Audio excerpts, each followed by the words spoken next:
Naglunsad ng isang kampanya ang tatlong tech platform na Meta, TikTok at Snapchat laban sa ibinigay na exemption para sa YouTube sa ipinasang batas na social media ban para sa mga bata, edad 16 pababa sa Australia.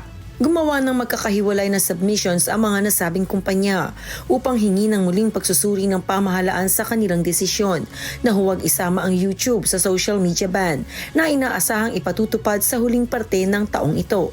Ang TikTok ang may pinakamalakas na reklamo kung saan sinabi nitong irrational at indefensible ang sweetheart deal na natamo ng YouTube sa hindi pagkakasama nito sa nasabing ban.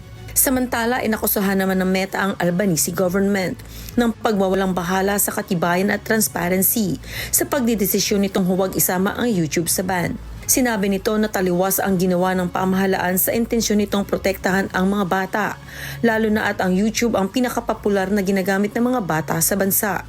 Hiling ng Meta, Snapchat at TikTok ang pantay-pantay sanang aplikasyon ng batas sa lahat ng social media platform sa Australia. Early Briones, humahataw sa balita ngayon.